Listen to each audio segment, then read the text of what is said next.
BCWSA, Levittown.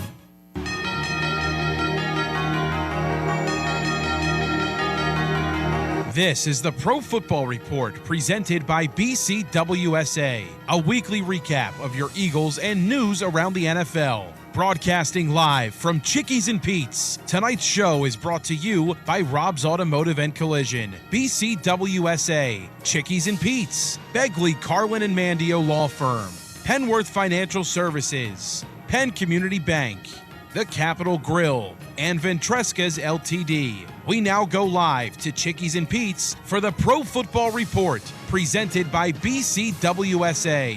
Now, here are your hosts from Inside the Birds, Adam Caplan and Andrew DiCecco. All right, everyone. Welcome to the Pro Football Report presented by BCWSA right here on 1490 WBCB and 107.3 FM, and also seen live at WBCBsports.com. As the announcer said, it's Adam Caplan and Andrew DiCecco from Inside the Birds. And our special guest, yet another Elite Eagles alumni, it's Garry Cobb. Garry, good to see you, my friend. My pleasure. It's good to be here.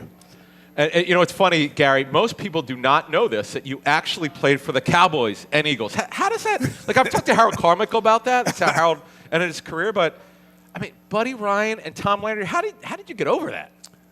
Well, it just kind of happened, and I had to deal with it, you know. But clearly, you know, there's it's not good blood between the two teams, you know, at least especially back then with Buddy, you know. Man, Buddy used to go after the Cowboys, and it was, you know, whatever. He was strong about his dislike for the Cowboys. Let's put it that way. Hated them. If you grew up here like Andrew and I did, you did. You couldn't stand the Cowboys. So everybody, we're at Chickie and Pete's at Roosevelt Boulevard, of course. Andrew and I were here 2 weeks ago with Will Shipley, a Super Bowl champion, of course, with the Eagles. But Garry, you had an interesting career because you played for the Lions. Yep. You played for the Eagles. You played for the Cowboys. You also know this is one of the things I didn't know about you. You were a big-time baseball player in high school. You were drafted by more than one team. Was it two or one? No, it was just one. Because I know sometimes you can if you don't sign. Yeah. But, you know, I wasn't going to go that way, so really didn't take it that seriously because, you know, I was going to go to college.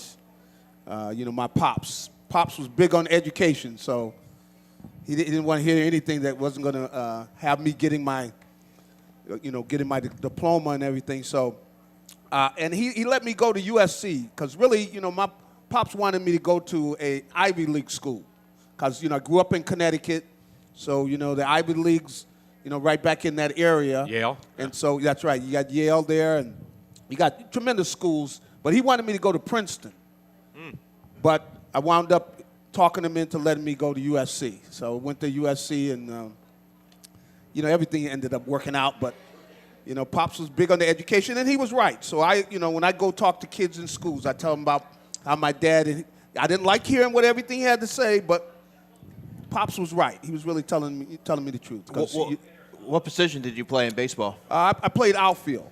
You know, mainly was outfield. I mean, I had played shortstop and third base, but really I kind of settled in the outfield. And, you know, I was a power hitter and played in the outfield. Yep. Now, in fact, you know, I had a home run hitting contest against Charles Barkley one time over at the Really? Really? Yeah, I hit a couple out. Charles hit some, you know, Really? Into the he hit a couple into the outfield. So were you recruited for both sports? Recruited by both sports. You know, I was recruited and ended up, you know, going to USC, and that was really one of the reasons I went there is because they had, you know, great football team, great baseball program too. Because, you know, Rod Dedeaux was the manager there, the coach, and so he read things there, and a lot of guys went to the majors, you know, out of that USC program. So that's one of the reasons I went there is because they had a great football team and a great baseball team as well. Garry, did you play with Charles White? Yeah.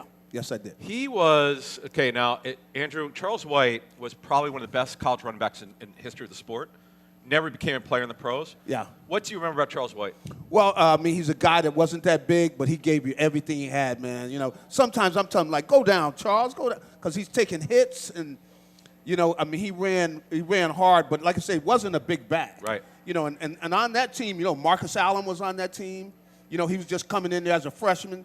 Ronnie Lott was one of the teammates. Wow. Munoz. Wow. Anthony Munoz was on that 78 team. Hall of Famer. Wow. We had a lot of players. Jeff Fisher? Jeff Fisher was there. Yeah. Wow. Clay Matthews. We had a lot of. Holy smokes. I mean, now what do you want there? Yeah, off of every team, at least like 15 pros. Every, really about 20. Guys would. We had a lot of guys go to the pros, and they really ran it. The thing is the competition was tough. So you were playing against guys that were going to be pros every day. You're working out against those kind of guys. Andrew, you follow college football, and you cover it as much as you cover the NFL. Since you've been covering it, has USC been the factor that they were? When I was growing up, they were unbelievable. Yeah, no, they haven't, but I really like the direction that they're headed now. Danton Lynn, their defensive coordinator, he played college football at Penn State. His father's Anthony Lynn, who is a storied position coach. Oh, for the Commanders. Yeah, and he was with the Shanahan, Chargers and the Jets. And, and so I think that he is going to be a candidate that's going to start getting some looks maybe as a head coaching candidate. They're sort of heading that program in the right direction. Well, they're headed in the right direction, but the big thing is, recruiting. You got to be able to recruit, the top talent, and I see them doing it in certain positions, but they don't have the guys up front that we used to have. I mean, we had off one offensive line, you got, like at least 4 of the 5 guys are going to all go to the pros with high picks, and you had, so we had a lot of guys that when they were recruiting back then, they just really just went in and just swooped guys up because, they were always going to be at least in the top 10 every year. So, Gary, let's turn our attention here. You become an Eagle, okay? What did you know about Philadelphia when you came here? Not a great deal, because I had already played, 6 years in Detroit when I came here. So I didn't really know a lot, but I knew some of the players, though. That was the thing, and I remember, in fact, when I was talking to the Eagles and I got traded here, and the first guy I called was Mike Quick, and I called Mike, and he was going off on me. Why did you get this number? What are you calling me for?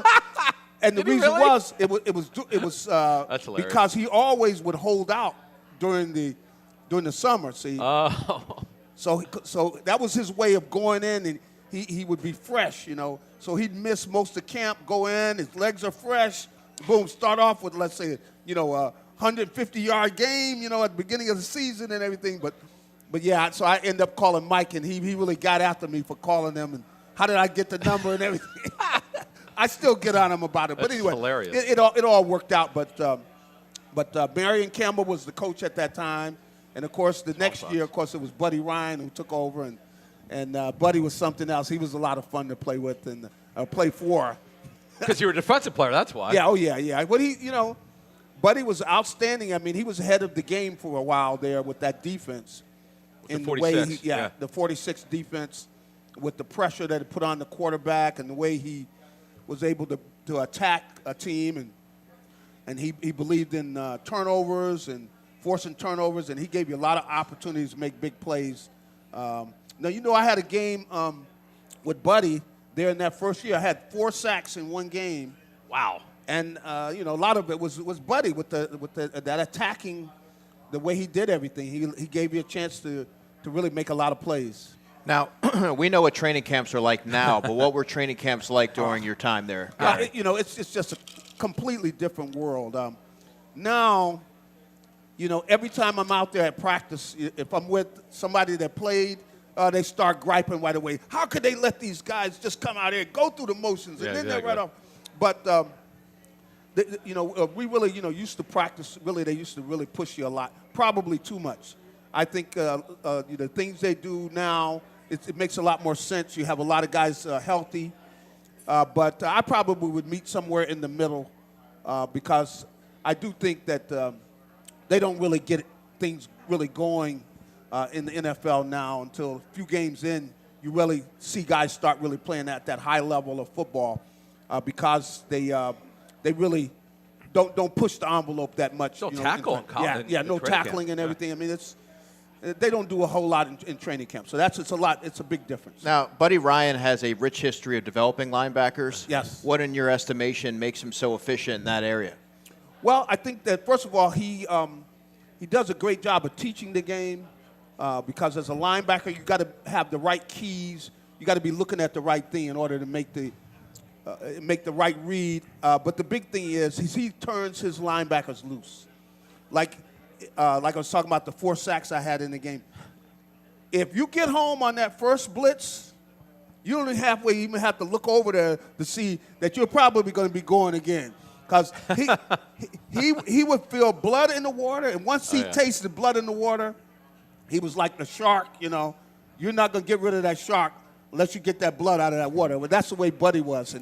But he had so many blitzes that it was really tough for them to pick everything up. So you were there for the infancy of Randall Cunningham. Tell us about Randall, playing with him.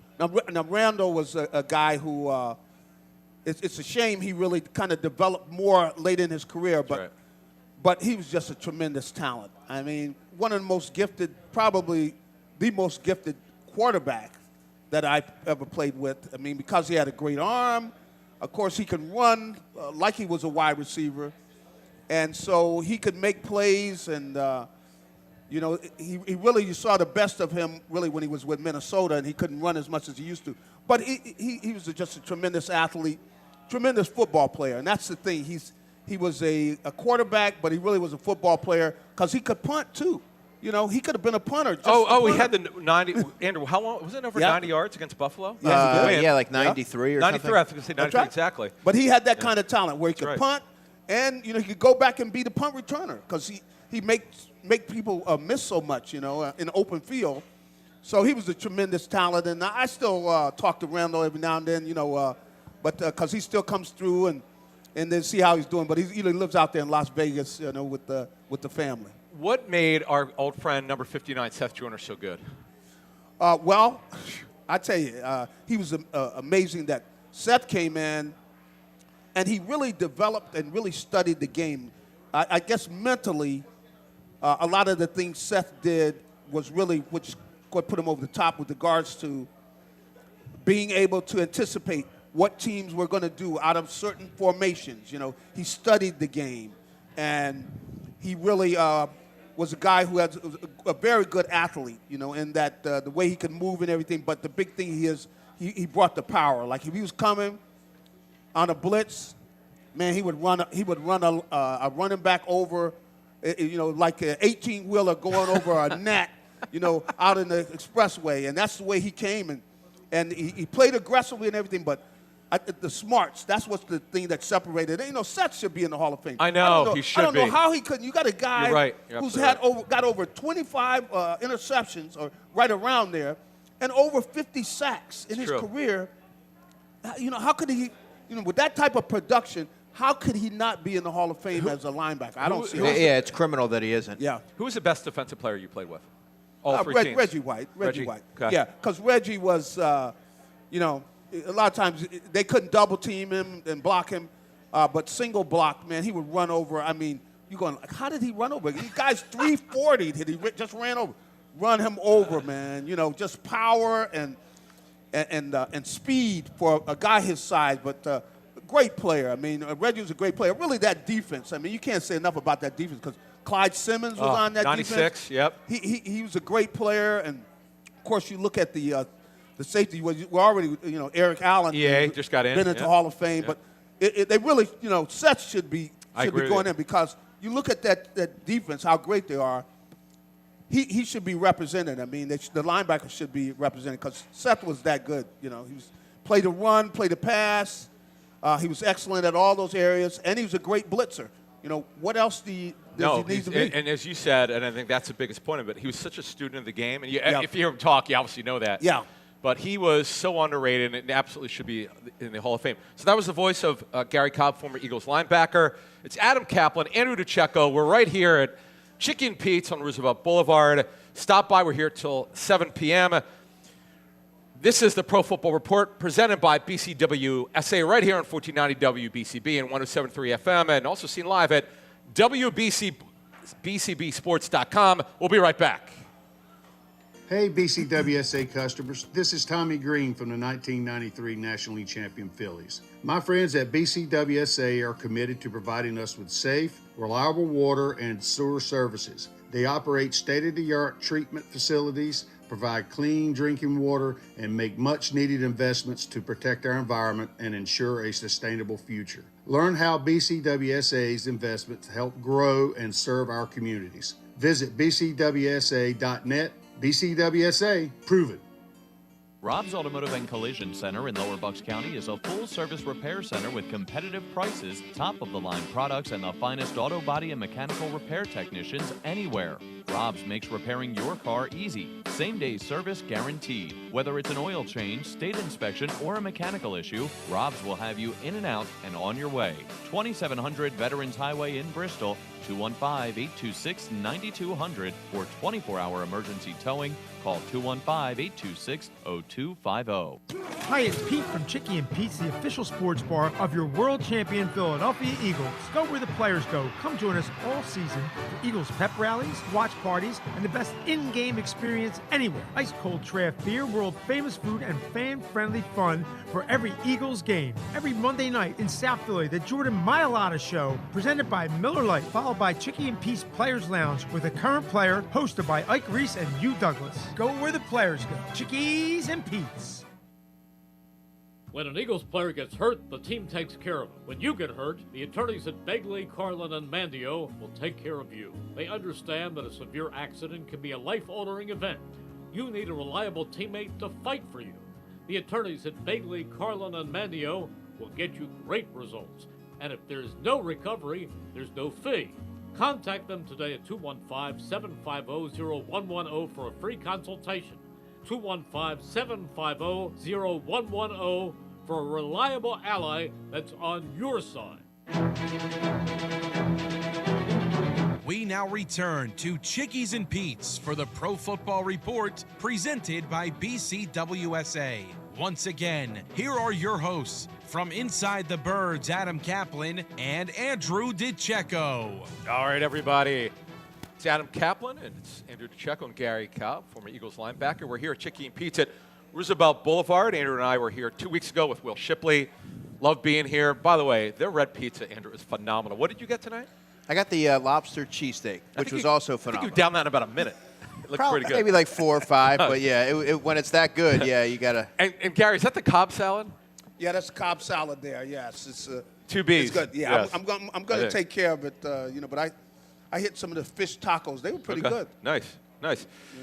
So anyway, by the way, this is the Pro Football Report presented by BCWSA, and right now, guys, it's time for an important part of the show because injuries, guys, are a big deal, and our injury review is presented by the attorneys at Begley, Carlin, and Mandio. Contact them today at 215-806-3689 for a free consultation, by the way. That's 215-806-3689. That's Begley, Carlin, and Mandio for a free consultation. All right, so by the way, Garry, before we get started, what was the worst injury you could remember that you had?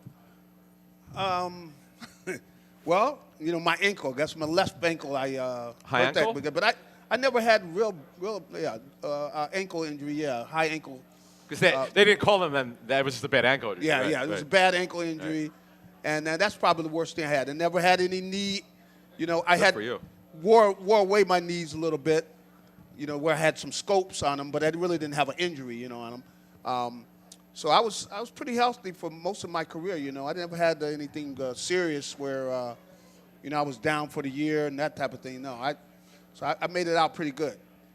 All right, let's get to those injuries. So, Andrew, Saquon Barkley, late in the game, injures his groin. What are your thoughts on Barkley going forward? Yeah, it was a 28-yard run late in the game. He kind of pulled up. It was a groin. He was listed as questionable. After the game, he said that it's nothing to worry about. He'll be good to go. The game was out of reach, so there was no need to put him into it. But that's nothing really to worry about. All right, A.J. Brown, hamstring. Now, he didn't play. To be honest with you, Andrew, I was surprised that he didn't play based on what we had heard, but he didn't play. What are your thoughts on A.J. Brown's injury? Yeah, once it got to Thursday, I wasn't really surprised because with the soft tissue injury, he had it. He was dealing with it in training camp. Yep. He's dealt with it with the Titans, and those injuries can be fickle.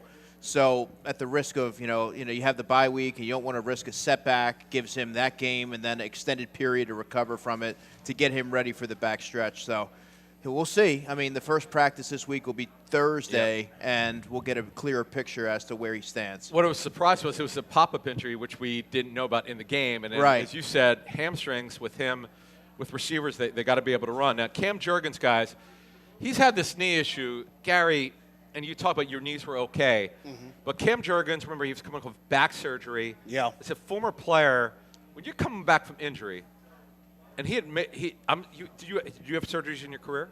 Yeah, I had some surgeries, like, mainly scope. I never had the full injury, but I've had scopes on my knees where they go in and clean it out and everything.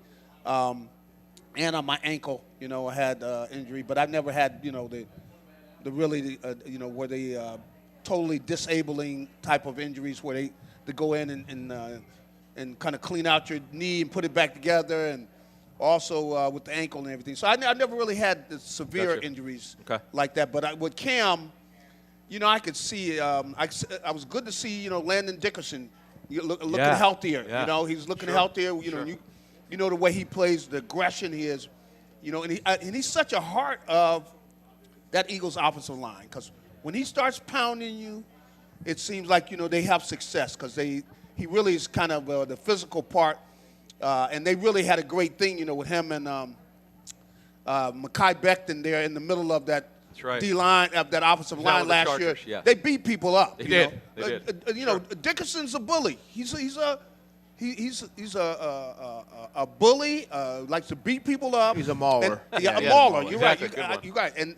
And the thing is, when they get it going, man, to see them beat up an offensive line, be physical with them and everything. And Dickerson is a big part of that. So you see he's getting healthier, and that line is going to play better with him. And you'd like to get Dickerson back in there too. But even though I will go play, they all played well that last game. Andrew, Brett Toth, who filled in, okay, let's be honest. He played poorly. That's what the tape showed before that game. He played out of his mind. How does this happen? I've gotten to know Brett Toth, talking to him this season, and I wasn't entirely surprised with his performance, knowing that he had a full week of taking the reps with the first team. And now keep in mind, in the summer he was largely a guard. He didn't have any reps at center leading up to the Vikings game. Now, that was not a good performance. He would be the first one to tell you that. He was extremely accountable after that game. But going into that week, he was confident. And, I mean, even talking to him after the game, he was very well aware of the chatter that was on social media, the skepticism, and he talked about, you could clearly see that game meant a lot to him. He was emotional when I was talking to him after, and I said, you can clearly see this game means a lot to you, Brett. And he said, I'm just grateful to go home to my wife and my son. They know what I've been through, and just kind of heal up for the bye week and keep this thing rolling. So he's a motivated person, but he looked at those comments and the constant scrutiny that he's under and kind of used that to fuel him and perform the way that he did. He played great. I tell you, he really stunned me. The way he was physical with guys, I mean, I was going, is that the same guy? Exactly. Gary, and the athleticism, him to get out. That's right. In space and move guys over, and just to see him move, I was like, yeah, never saw this before. But Andrew makes a great point. And you know this as a player. Yeah. When you could get all the ones, that it gives you confidence as a player. You're not going to be pulled. No, there's no one else. That's right. Because they're not playing the kid. They're not playing Kendall. He doesn't even play. But you could clearly see that he had confidence going into the game. And if Jeff Stoutland signed off on that, and granted they don't have a ton of options, but they could have done other things. They could have moved Landon Dickerson over if it was an area of concern. But they were pleased with what they saw from him, and then just kind of talking to him and understanding about how hard he is on himself and how fixated he was to make sure that he wasn't going to be the weak link on the offensive line. I just had a sense that he was going to go out there and perform well. And I tell you what he did is the way he played so well that there are going to be other people that if he ever gets out there, people look at that tape and say, hey, this guy can play center in this league, So he definitely did himself well, did the team well. He showcased athleticism. You don't want to look at the run game and say, oh, well, it was simply just having a healthy center in there that was able to unlock its full potential. But he was able to get out in space. There was a play where he pancaked Drew Phillips, the defensive back, put him on his backside. But even there's other moments in that game, and I remember even asking him about Tank Bigsby. Or someone asked him about Tank Bigsby, and he said there's a 12-yard run that he had that he kind of created his own block. He said we didn't even block it up as well as we should have, But he said that's a guy that you'll go out there and fight for. But I thought he was really, for the most part, really effective in space, Brett Toth. Tank Bigsby. How about him? He got my attention, too. I know. How about that? Like, who is this kid? Because they wouldn't play him at running back, and they finally did. And wow, right? Running through tackles, I mean, nobody could tackle him. I mean, they got the guys right there that can't tackle him. He runs through the tackle. About 3 tackles he broke on one play. And his ability to find a second level, he's a very unique running style. Yeah. Andrew, when you see Tank Bigsby, yeah, and look, it's not like they didn't have depth. Will Shipley's a good player.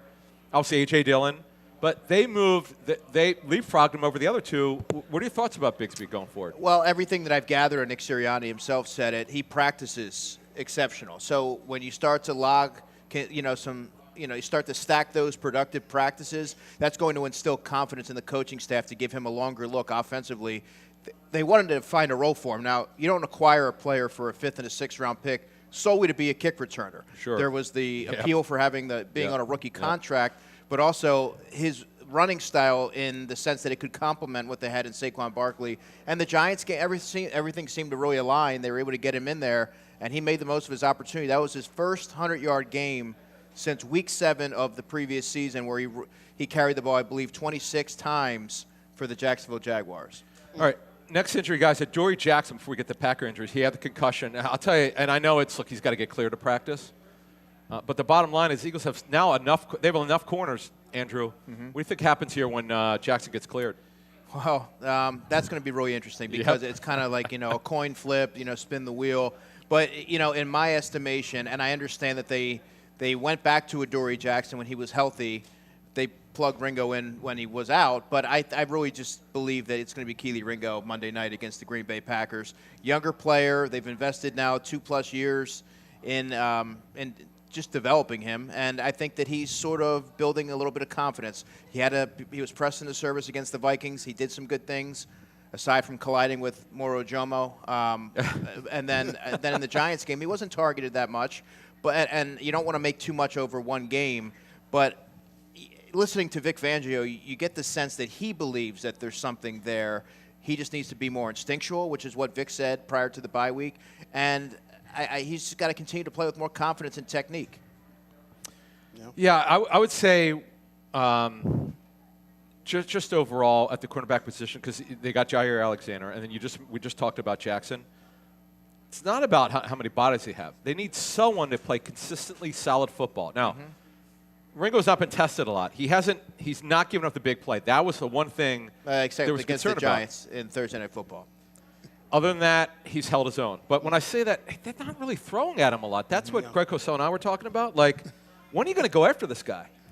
Yeah, I mean, I thought the Buccaneers and Baker Mayfield didn't were going happen. to do it. That didn't happen. The Giants did, surprisingly. Downfield, the one on the right side. Little Jordan Humphrey got him for 34 yards, and then he got his back turn. He's got a tag down Wan'Dale Robinson when the play was still live. But other than that, I've talked to Keely enough to kind of understand his psyche and how he approaches the position, and I think that he's someone that he can handle the highs and the lows, and he knows what he needs to do. He understood that he wasn't playing to his standard, and we'll see if they give him a shorter leash here. I tend to believe that they will. Ja'Cory Bennett also. Him too.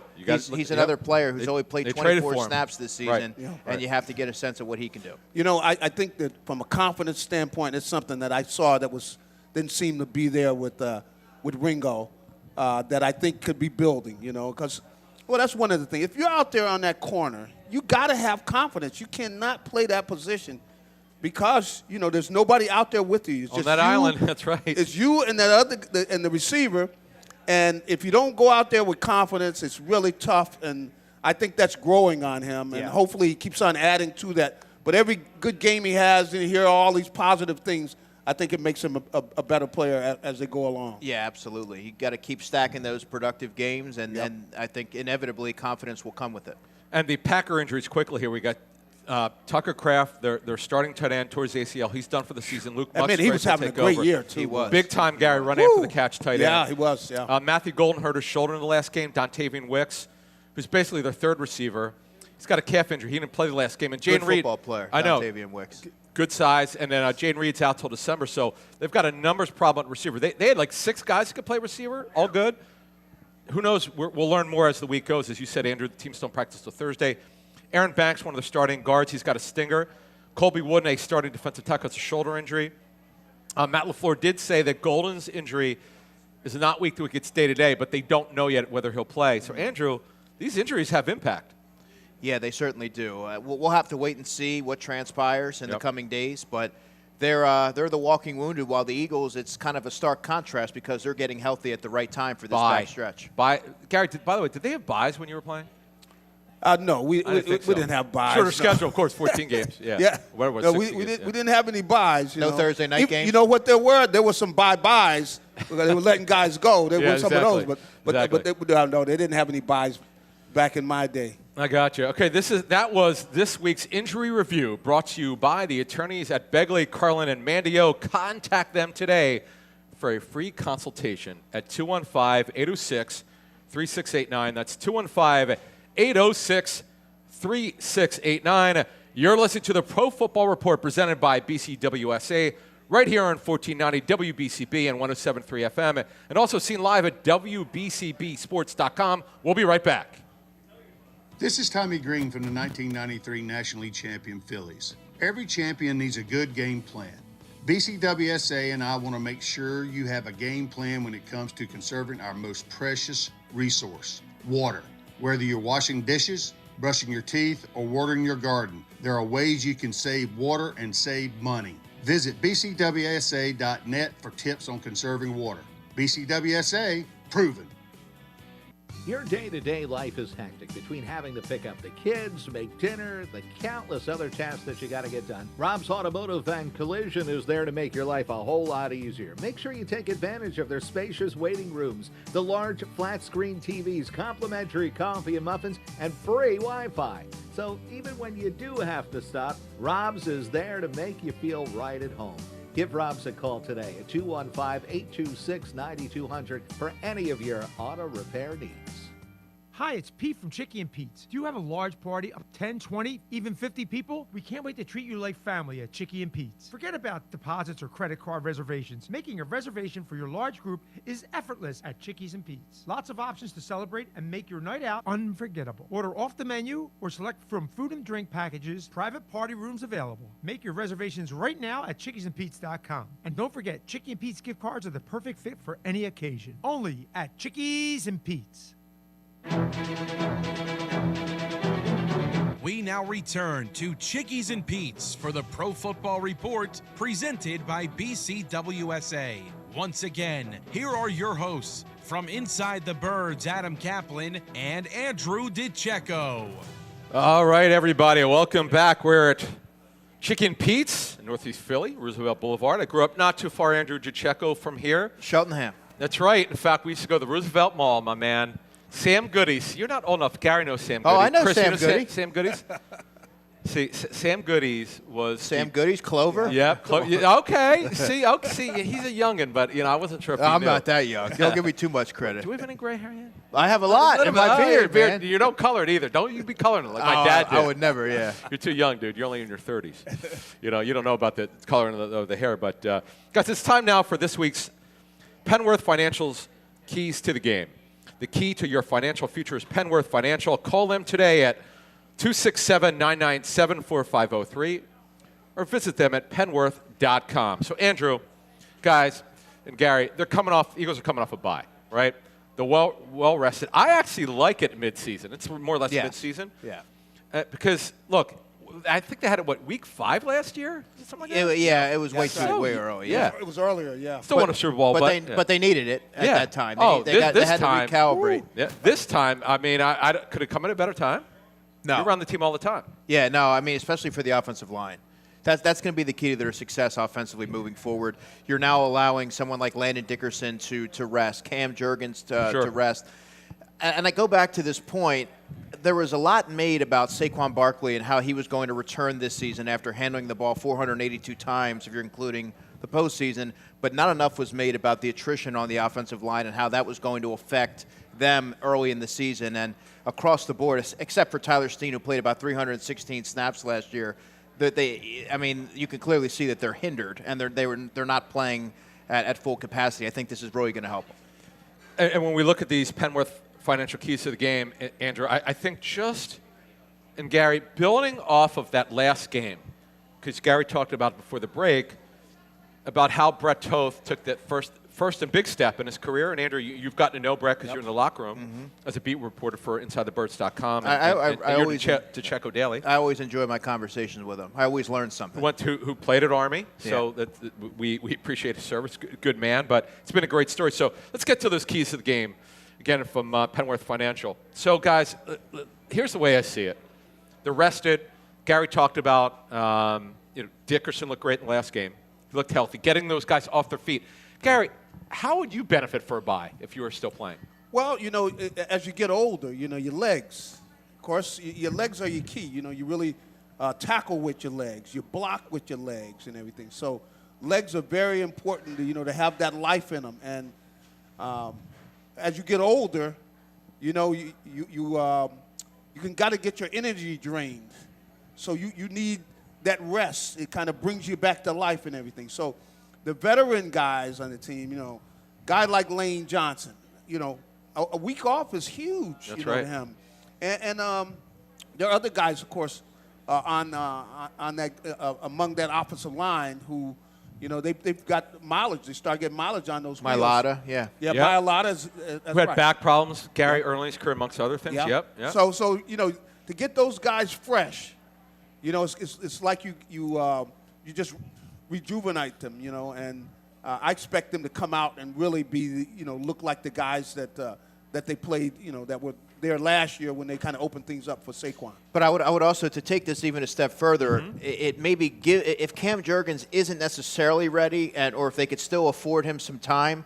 I think what Brett Toth has shown, and granted it was just one game. It was dominant, though. But it was a dominant performance, and maybe that would afford them some flexibility in terms of maybe having to rush Cam Jurgens back if he's not quite ready. Andrew, we sat here 2 weeks ago in these seats, and Will Shipley, because I asked him point blank, what do you like about Brett Toth? This is before the great game, right?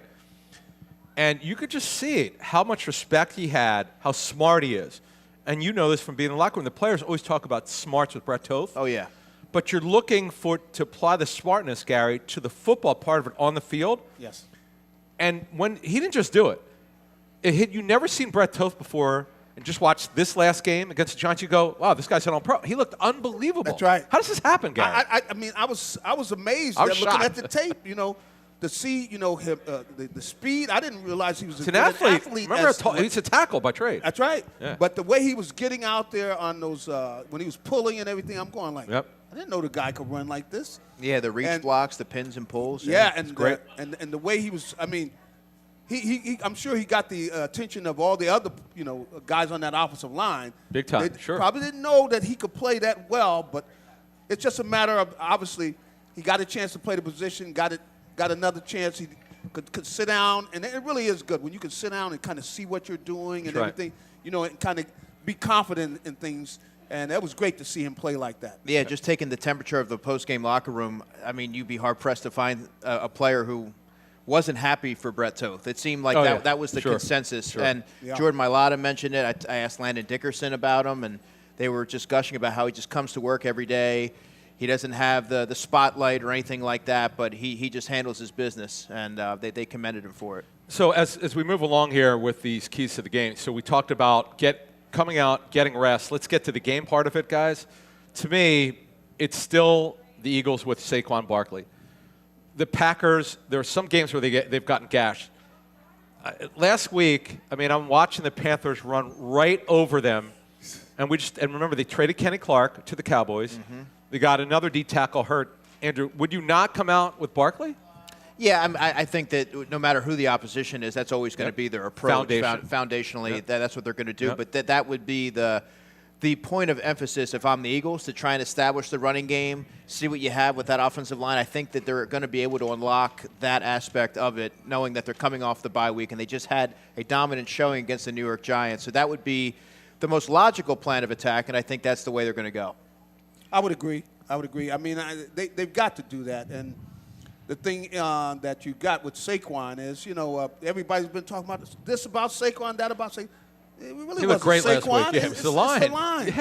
Yeah, exactly. And in fairness, big guys, when they have certain injuries, they're not the same. Well, back surgery, knee. Yeah, you don't have the explosion and everything that you had. So I could understand that, and that I knew that the guys were going to need some time, and hopefully, they got enough rest to where they come out and they're kind of fresh, because this line they like to come out and maul the other line, So we'll see if they can maybe get some mauling going on this weekend. On that 65-yard Saquon Barkley touchdown run, Landon Dickerson blocked 3 guys on that play. Yeah, you're right. And, he took out the linebacker on the second block, gets out in space, and then it was Saquon Barkley versus safety Tyler Nubin, and that was just a one-on-one mismatch. Saquon blew right past him, and, it kind of got things going for him. It was beautiful. And, the thing is, it really brought you back to last year and really appreciate, the line, because – when he breaks out there, he's got the great vision and the speed and everything, but to have the line do a great job there with that kind of blocking, and to get the credit for it, it was good stuff. So part of my keys to the game also, not only run, but when they pass, if A.J. Brown is playing, they got Keyshawn Nixon, who's been a punt kickoff returner, been a decent corner. No, he's a good football player. He's fun. He's become a good player, a good number 2 corner. They don't have a number 1 corner. Nate Hobbs was brought in to start, playing some outside, some at nickel. Nice players, had a lot of injuries, but you can throw against them. Oh, yeah. There's no question you can throw against them. He's the more beatable of the two. I think Nixon has made his way as, like you said, a number 2 corner. I believe he's an all-pro kick returner. Phenomenal kick returner. A really good kickoff returner. Yes. Yeah, I still think you're gonna see some. You'll see more balance and good variance. I think Kevin Patullo's starting to hit his stride and get into a groove as a play caller. But, foundationally, it's going to be in the running game, and they're going to try to get things going there first. Gary, did you play at Lambeau Field? I assume you did. Oh, yeah. What's it like there? Well, I've been there when it's cold, so that's one thing, even though you kind of get an appreciation for it because of all the history and everything. Sure. But it definitely gets cold there. But it's not really, that cold there right now, though, because it's later in the year, you want to get into December. Go there in December.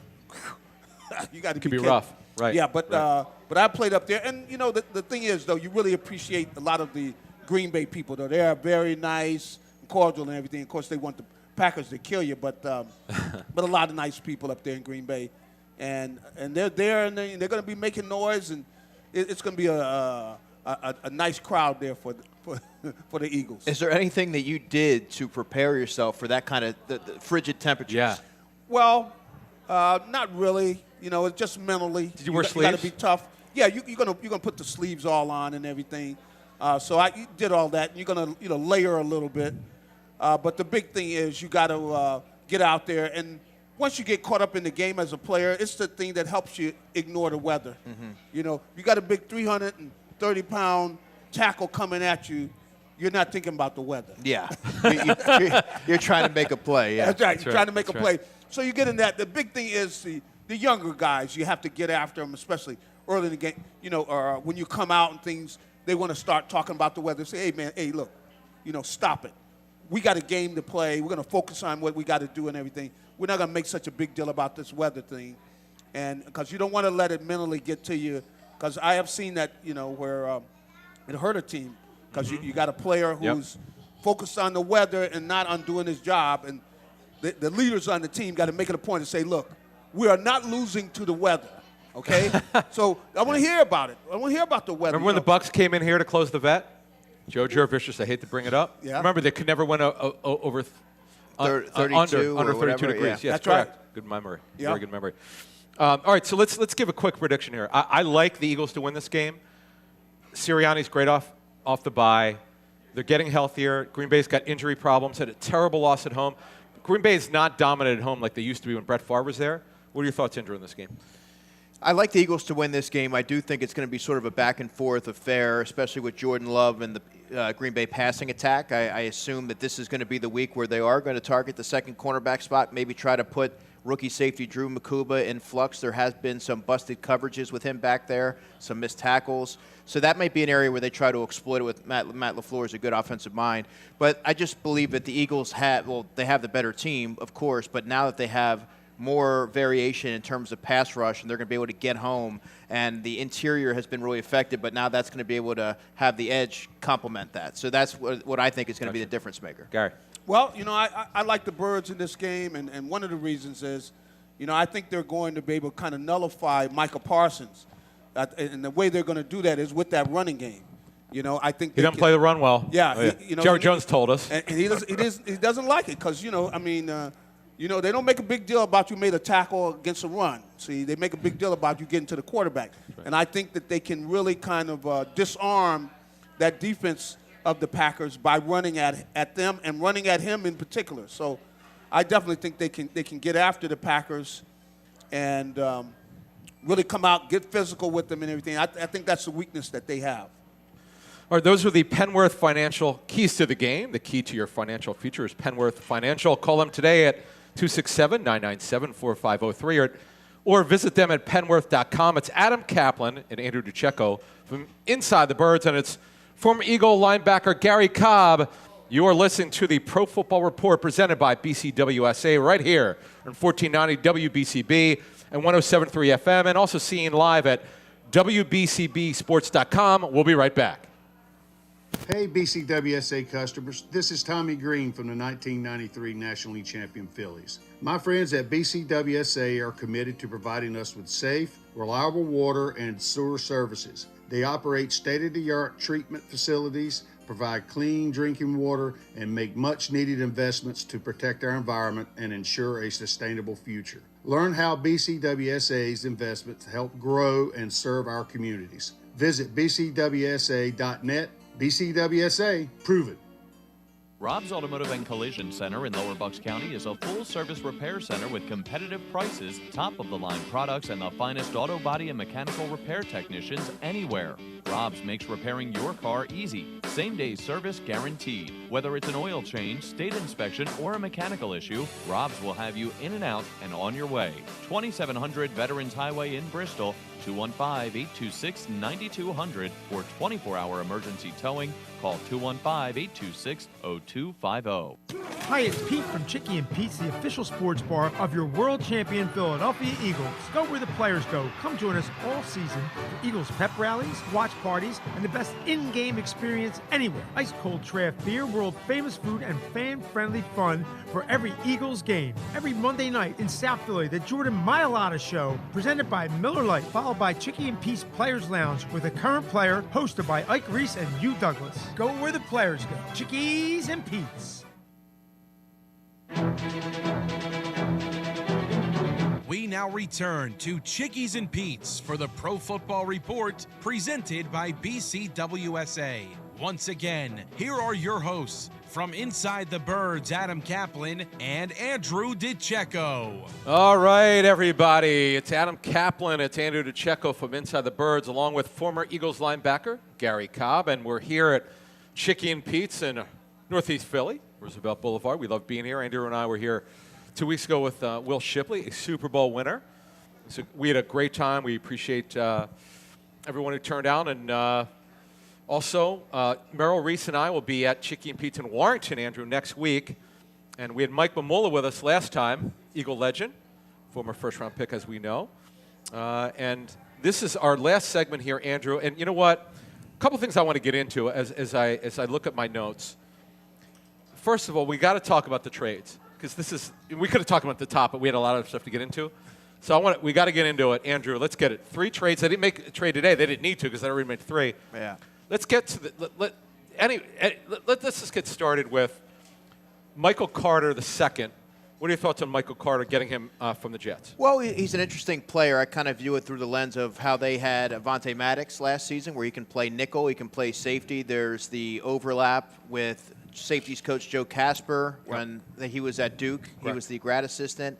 Joe Douglas obviously has familiarity with him. But, yeah, I mean, he has inside versatility. I think more or less it gives the Eagles optionality there in the secondary. It's not a slam dunk that he's going to take on a sizable workload. We have to see how they look on the field and talk to Vic Fangio and get a better sense of how he views the player. But I have a little bit more optimism with him than I do the other corner that they acquired in Jair Alexander. Gary, what are your thoughts on this guy? Well, you know, I looking at him a little bit on tape, it looks like, you know, he does a good job at that nickel corner. Mm-hmm. You know, he's a guy that's not that big, but I can see the way how aggressive he is tackling. You know, you got another corner who's willing to tackle people, you know, like Cooper is, you know. So he can play that slot corner position. the whole thing is, originally when they were getting him, he was the first guy that they grabbed. You're wondering, like, well, how are they going to utilize him when you got Cooper there? Yeah. So it's going to be interesting to see what they're going to do. But I just tell him from the way Vic talks about Cooper, he's not moving him from that nickel spot.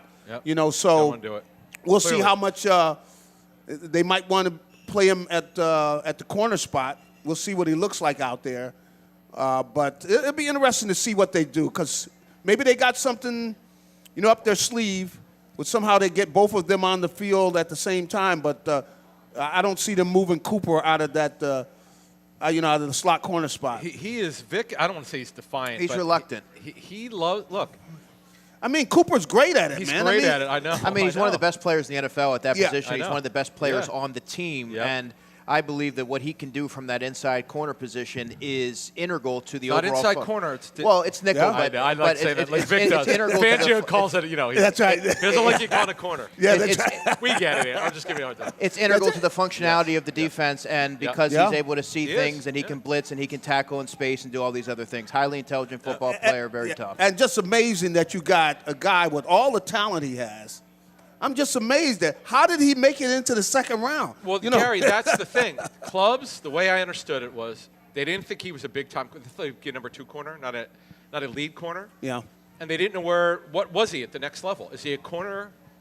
Is he a nickel? Is he a safety? Now, by the way, I won't rule out, if they don't extend Reed Blankenship's contract, I'm not ruling out safety someday. Yeah, I mean, you're right. You're right. I mean, he can do He's it that all. good. Yeah, he can do it all, and you got a guy that you feel comfortable with the way he tackles, and of course with his man-to-man coverage, he can cover. And he can return punts too, Andrew. That's right. Yeah, I think to put him at safety would be limiting his skill set and what he can do in terms of optionality and flexibility. Yeah. They like him because he's a Swiss Army knife, and That's right. they're able to deploy him in a multitude of ways, and I think that's what makes him special, and that's what makes him one of the best defensive players on the Eagles. No doubt, no doubt.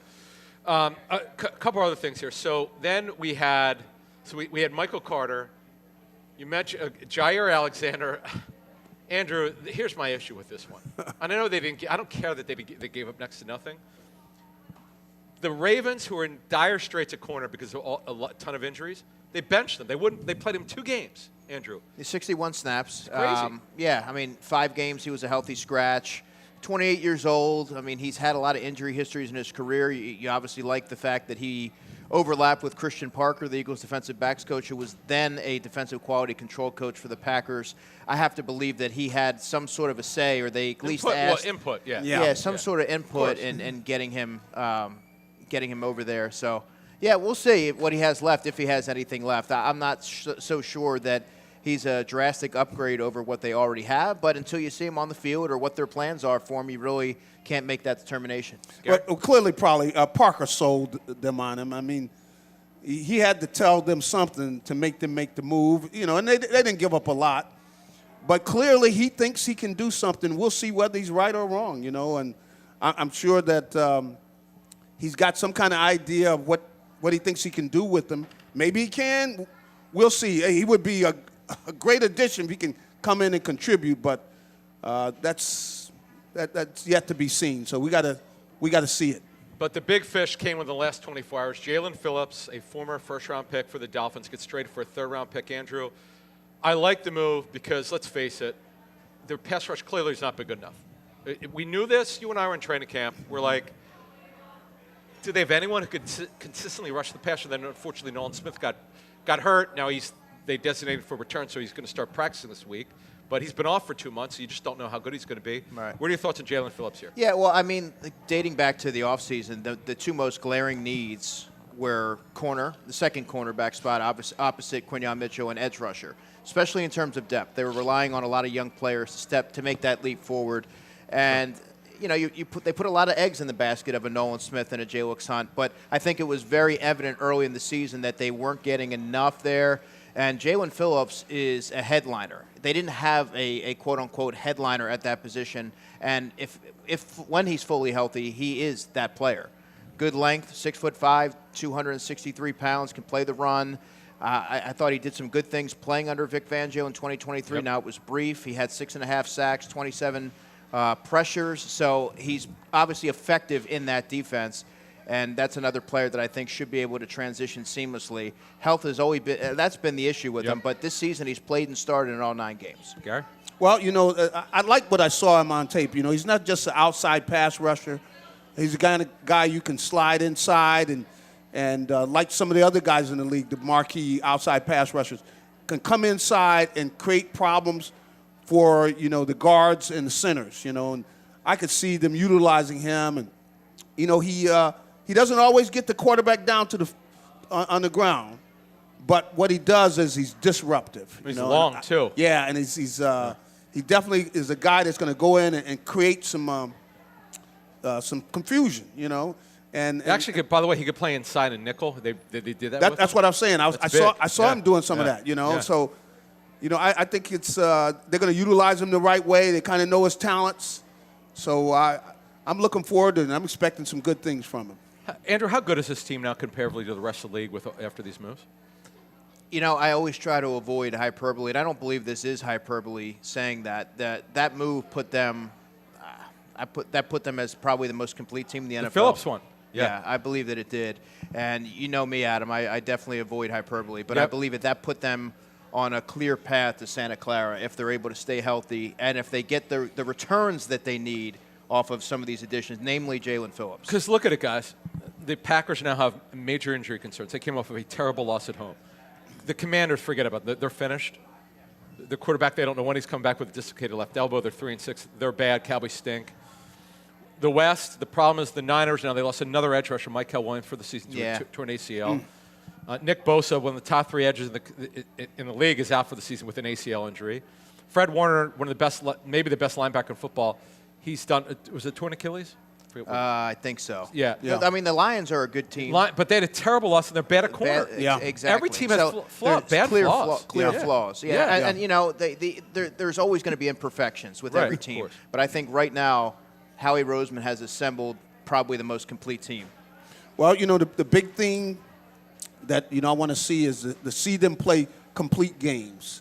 That means, guys are playing at the level that they're capable of playing at. And so they've got a chance to do this, and you give them a little time because, these guys coming right in, they got to get used to the system and everything. But the big thing is you want the Eagles, going out and playing like the way they're capable. If you can do that, then, you got to start really taking them seriously, making another run. But I got to give Howie credit, man. He doesn't. Aggressive. He goes after it. Maybe, you got to give the Eagles fans some credit, too, because here in Philadelphia, they get after you if you don't do your job. So as you probably learned very, very early. That's right. You find out, but you better believe it. So it's going to be interesting to see what happens. But we're going to be right in the middle of the action. You got Green Bay and Detroit right here. I know, back to back. That is quite the schedule. They want to find out where you're at. That's a good point, yeah. And both of them with the losses, they're going to show up ready to play, boy. It's true. That was the voice of Garry Cobb, former Eagle linebacker. Gary, thank you for showing up here at My pleasure. And being our special guest. Andrew DiCecco from Inside the Birds. What do you got coming this week for us at Inside the Birds? Everything. The DiCecco Daily Podcast, Rookie Diary with Mac McWilliams. That's right. A lot of stories on the website, InsideTheBirds.com. And, we're back rolling full steam ahead. All right, we thank everyone here at Chickies and Pete's, and it's Adam Caplan. I will be with Mel Reese next week at Chickie and Pete's in Warrington, PA, right up 611 off the PA Turnpike. We want to thank Chris Hermer, our great producer. Until then, we'll speak to you next week. You're listening to 1490 WBCB and on your FM dial at 107.3 W297CL Levittown.